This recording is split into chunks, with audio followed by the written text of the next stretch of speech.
Bonsoir. Bonsoir mesdames et messieurs, bienvenue au MUDAC pour cette soirée exceptionnelle.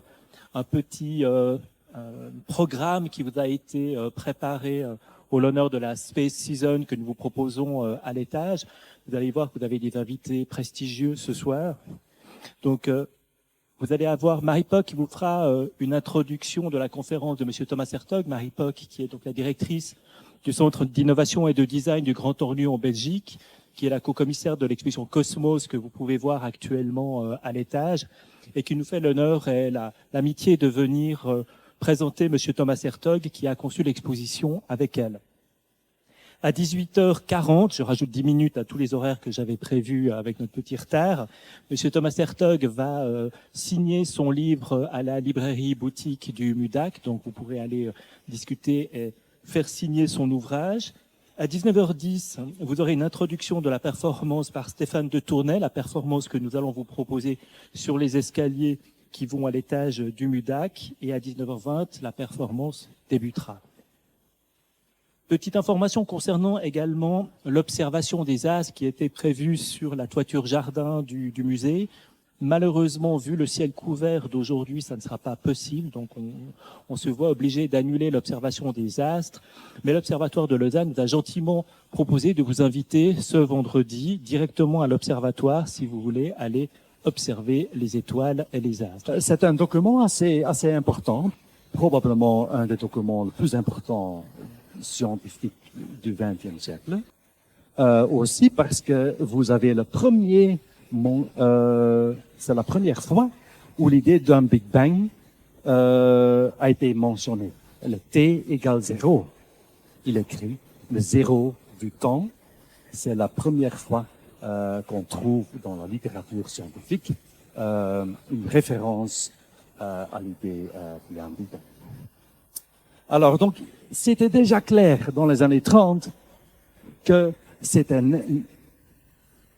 quand même, enfin, tous ces univers, que c'était quand même quelque chose de spécial au Big Bang pour sélectionner un univers biophile.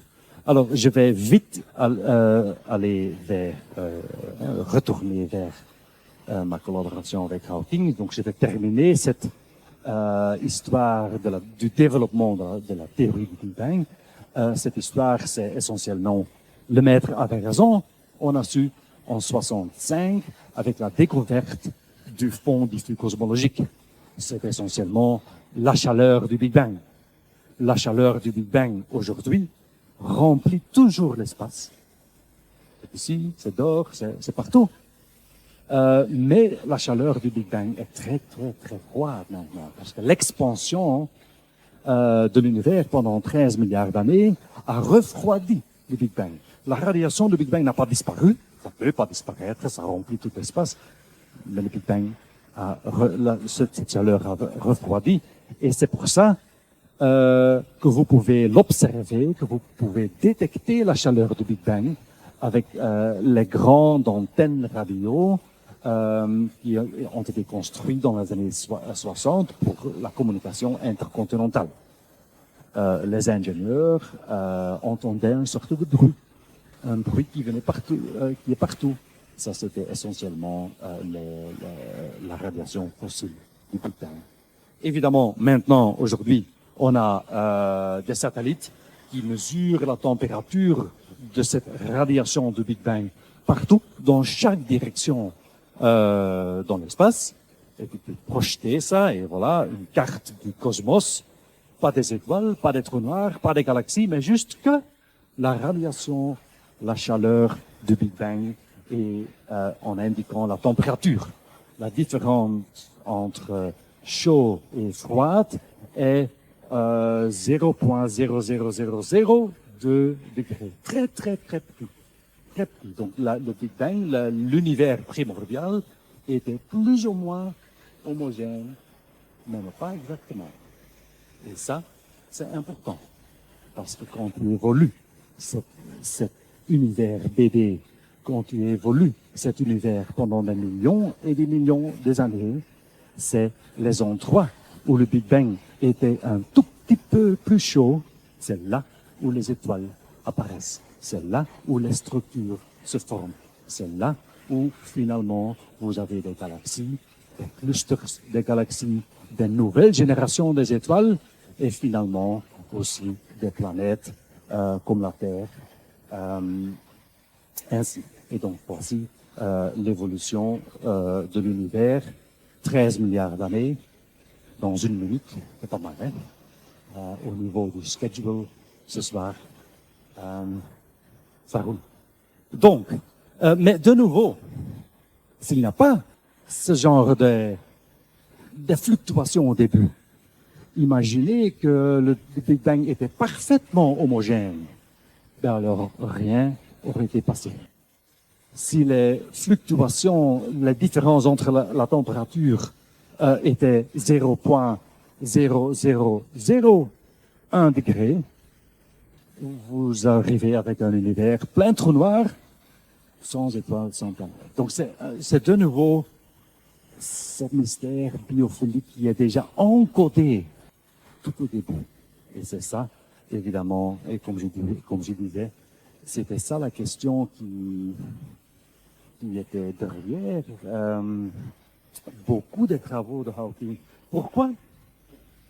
Parce qu'en étudiant cette question, c'est clair qu'on va apprendre quelque chose sur comment l'univers fonctionne et sur son origine, mais j'ai toujours eu l'impression que Hawking avait cette intuition que si on se concentre sur cette question, on va aussi apprendre quelque chose sur notre place dans l'univers, sur le lien mystérieux entre, une fois, d'un part, notre existence et d'autre part, ces lois de la physique abstraite qui dirige le cosmos. Donc, c'était toujours une sorte de source, je dirais presque d'une sorte de humanisme cosmique chez Hawking, que j'ai toujours trouvé très, très fort comme source d'inspiration.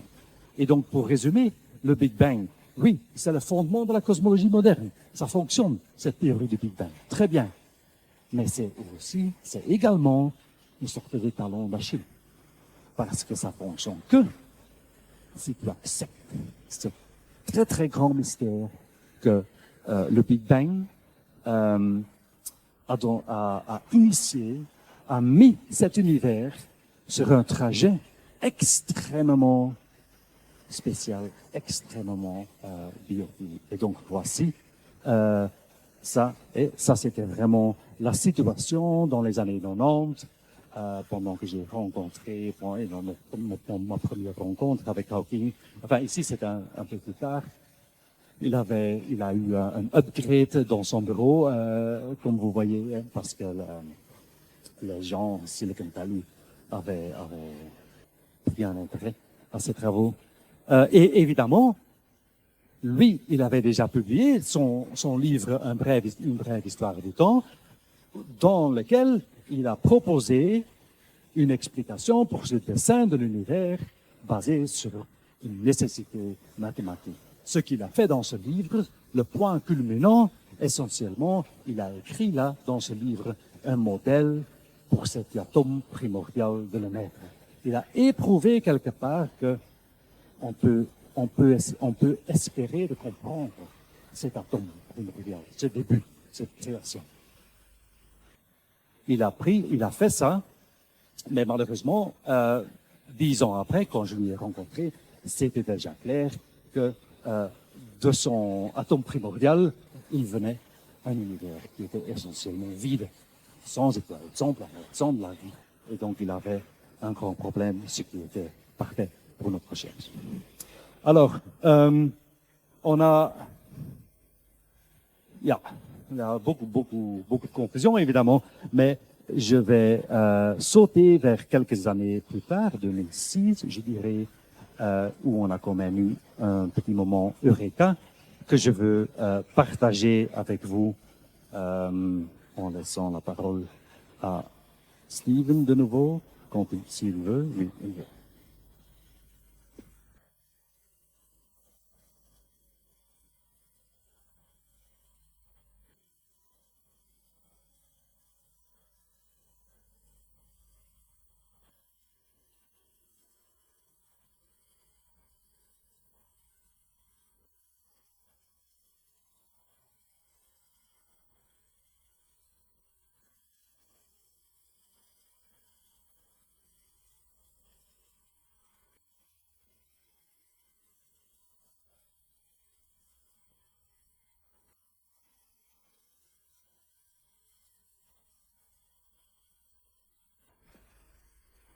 I have changed my mind.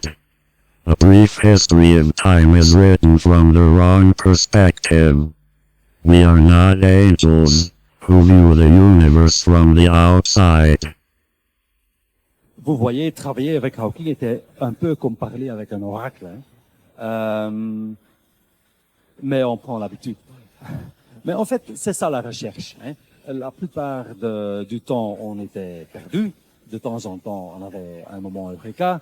Et voici le lien et ce qu'on a fait, ce que j'ai fait après sa mort, c'était vraiment mettre tout ça ensemble. Mais qu'est-ce qu'il voulait dire? Ceci était, en rétrospect, je dirais, peut-être le point crucial de toute notre collaboration, de tout notre travail. Alors, on parlait d'Anne-Elisabeth Geertsma, voici une danseuse de chez Anne-Elisabeth Geertsma. On a cet univers biophysique. Et pendant des décennies, en fait, pendant des siècles, on a essayé de comprendre ce dessin, l'origine de cette propriété magique de l'univers, en prenant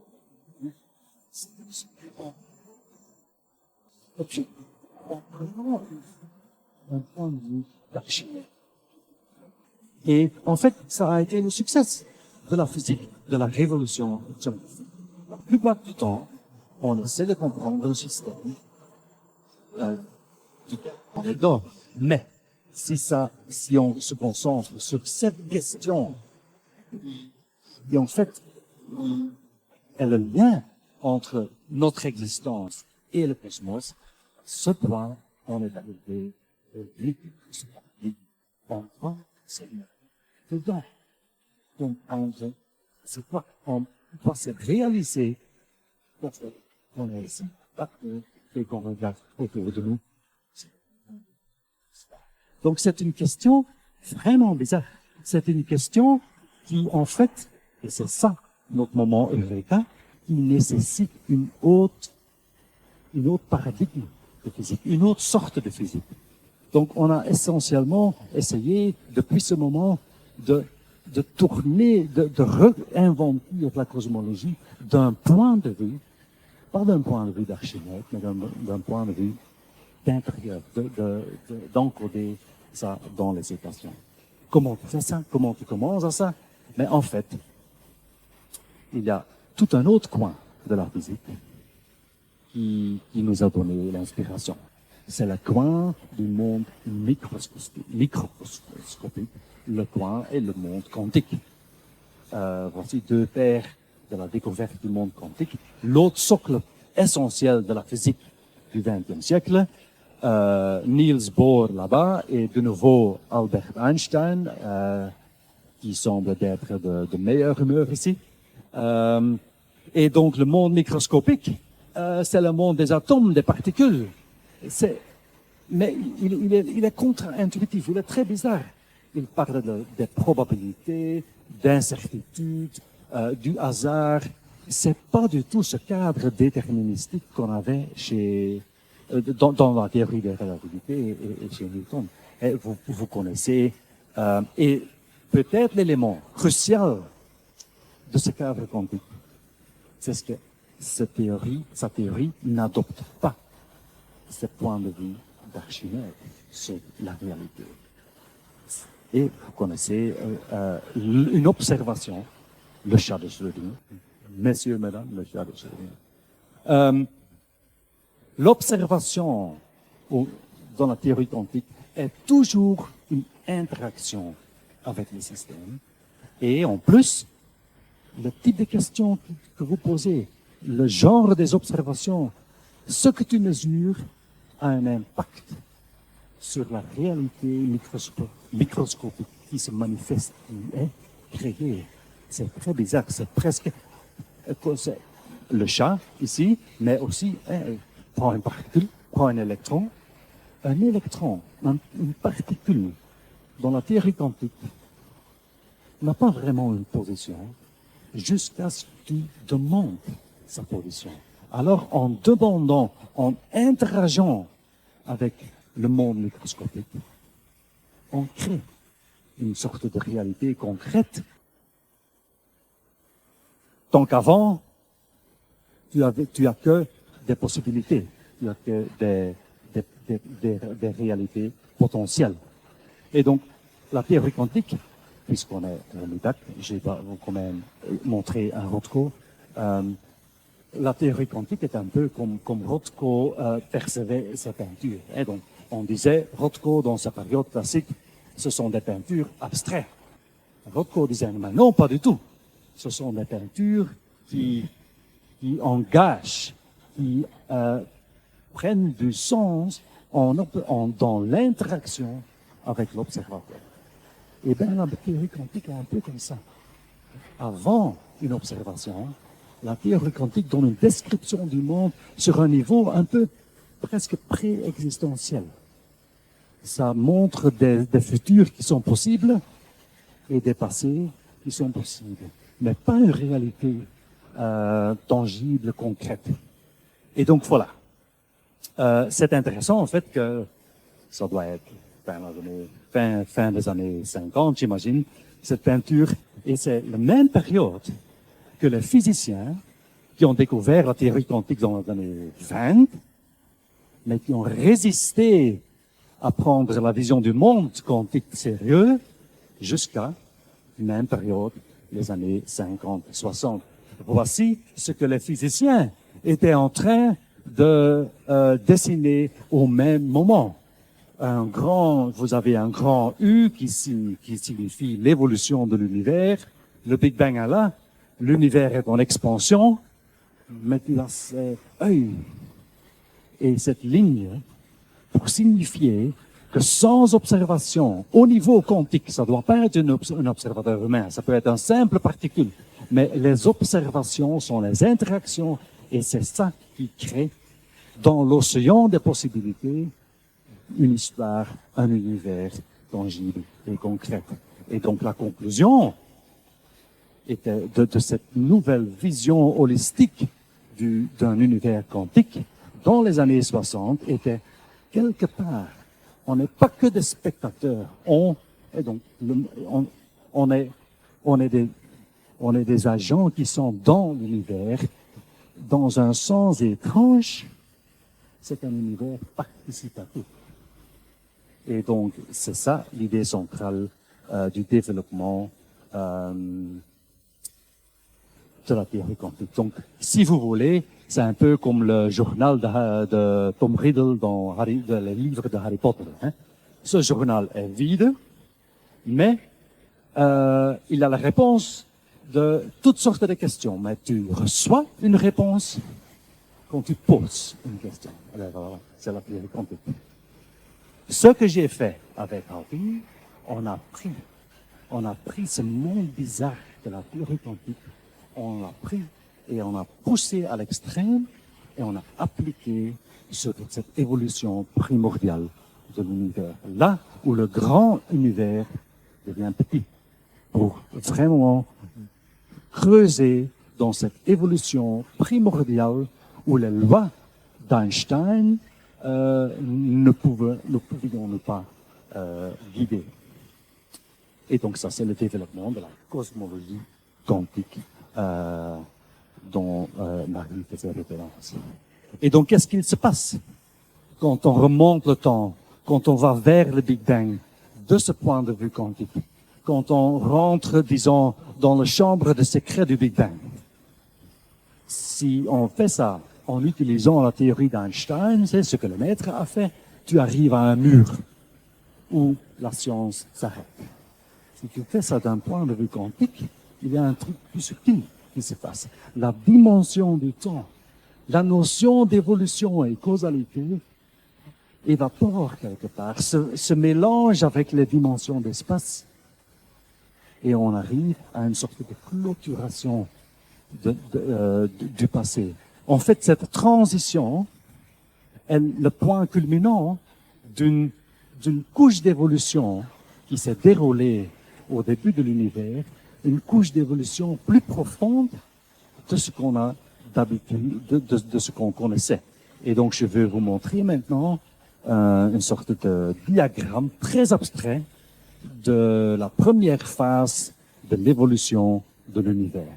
On va vers le Big Bang, vers le bas. Là-haut, on a les fossiles du Big Bang, les différentes forces dans la physique qu'on connaît maintenant. Les forces nucléaires, la gravité, les forces qui gèrent la matière noire, etc. Ça, c'est le résultat du Big Bang. Quand on va vers le Big Bang, ce qui se passe, c'est une sorte de simplification, c'est une sorte d'évolution au niveau des lois de la physique elle-même. Donc c'est une couche plus profonde d'évolution, une sorte d'arbre qui se forme dans cette première phase de l'univers, une sorte de, si tu vas vers le Big Bang, une sorte d'unification, simplification. Et on a toujours pensé qu'on arrive au fond ici à une théorie de tout, à un cadre, à un fondement mathématique, à une loi éternelle, une loi immuable, une loi qui gère ce processus.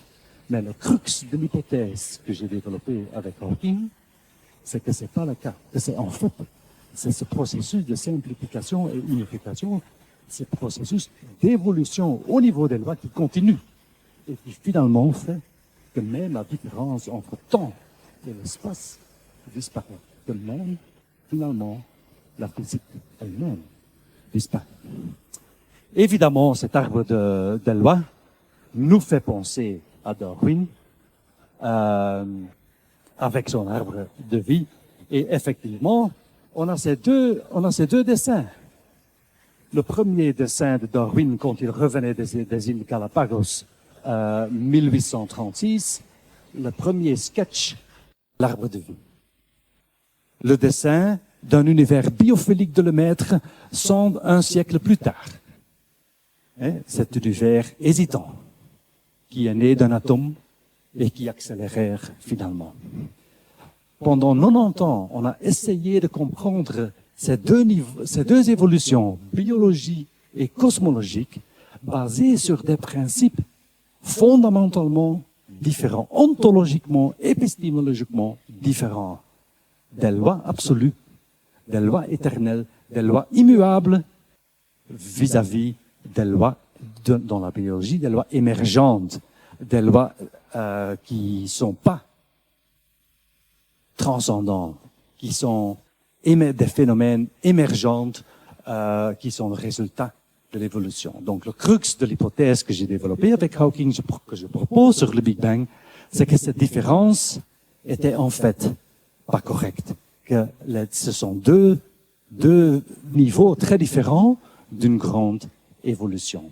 Et évidemment, c'est pour ça que le titre de mon ouvrage, L'origine du temps, je l'ai écrit évidemment en anglais, On the Origin of Time. Évidemment, c'est une variation sur le titre de l'ouvrage de Darwin. En fait, j'ai essayé de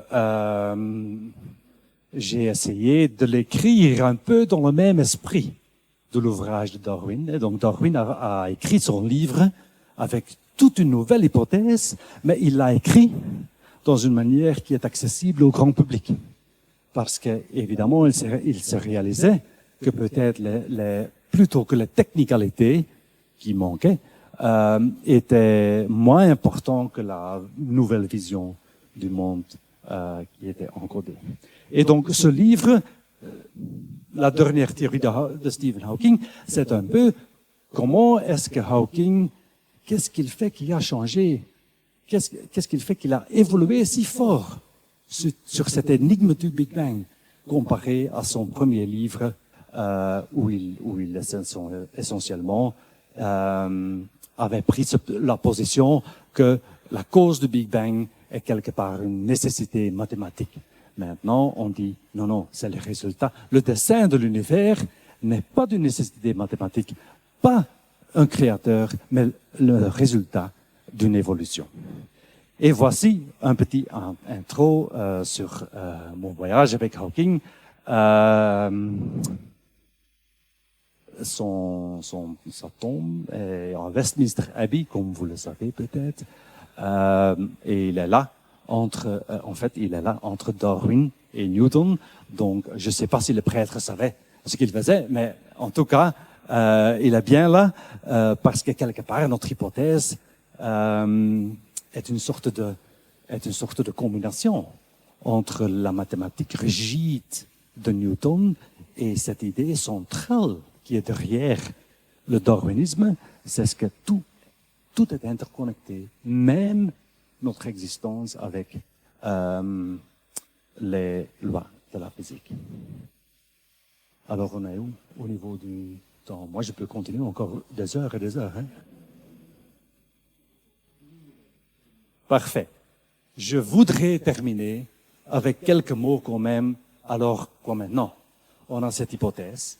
C'est une hypothèse assez abstrait, assez grand, avec des grandes conséquences aussi, mais il y a toujours deux côtés dans la physique, dans la cosmologie. Comment on le teste? Qu'est-ce qu'on doit faire maintenant?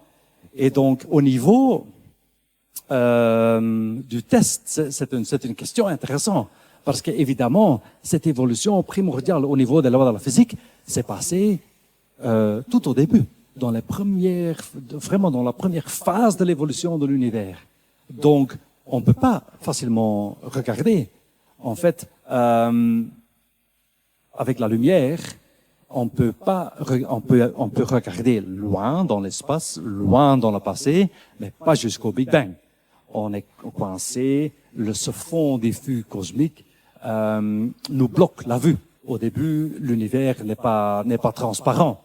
Donc, est-ce qu'il existe une manière d'ouvrir cette phase primordiale, de découvrir comment cet arbre des lois s'était formé? Quels sont les fossiles? Et donc, on est un peu dans la situation de Darwin au 19e siècle, on manque des fossiles. En fait, je pense que les fossiles peuvent exister et il faut retourner vers la formule d'Einstein. Vous le rappelez encore, hein? Voilà. La formule d'Einstein. Et il y a une prédiction très centrale dans cette formule, c'est-à-dire si le côté droite bouge, le côté gauche doit réagir, parce que sinon, ça serait pas égal. Et ça, cette interaction, ce sont les ondes gravitationnelles. Ce sont des vibrations de l'espace qui sont créées par la matière à droite qui bouge. Ce genre de vibration, c'est une nouvelle source d'information qui n'a rien à voir avec la lumière ou un photon ou même une particule. Il n'y a pas une particule, c'est juste le tissu de l'espace qui a des vibrations générées par la matière. Eh bien, au début de l'univers, cette transition, cet branchement dans l'arbre des lois de la physique, ce sont des transitions gigantesques dans l'univers. C'est la création d'une nouvelle force de la nature. Alors ça crée des ondes gravitationnelles. Donc on est à la recherche. Cet siècle, le 21e siècle, sera le siècle où on essaie de décrire l'histoire de l'univers en mesurant les ondes gravitationnelles. Et donc il y a des observatoires des ondes gravitationnelles qu'on est en train de construire. Ça, c'est un projet de l'Agence spatiale européenne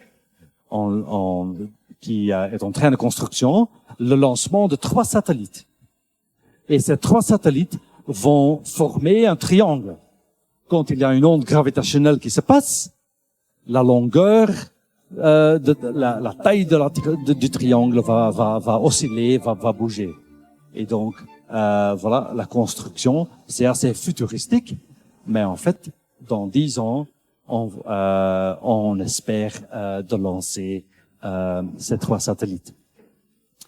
Il y a un projet aussi par terre, sous-sol en fait, pour éliminer toutes sortes des bruits. Même principe. De nouveau un triangle. Pourquoi un triangle? Parce qu'une onde gravitationnelle, c'est une vibration de l'espace. Alors ça change la longueur des bus n'importe où. Donc, il faut mesurer la longueur très, très précisément. Maintenant, on sait déjà détecter des ondes gravitationnelles, des trous noirs, qui ont des collisions. Mais le vrai but des grands observatoires, c'est vraiment d'observer les ondes gravitationnelles qui ont été créées, générées dans cette phase primordiale de l'univers. Donc ça, c'est au niveau test. Maintenant, au niveau théorique, ce que je viens de vous dire, en fait, c'est une nouvelle sorte de physique, un nouveau paradigme. La physique que vous avez appris à l'école et que moi j'ai appris à l'université et que tout le monde a appris pendant des siècles, c'est ça. Ce sont des lois de motion, des lois d'évolution vers un tas, vers un autre tas. Les lois de la physique n'ont jamais dit quelque chose sur l'origine ou sur le fait que l'observation fait partie du jeu. Et donc, ce que je viens de vous dire, c'est essentiellement une sorte d'appel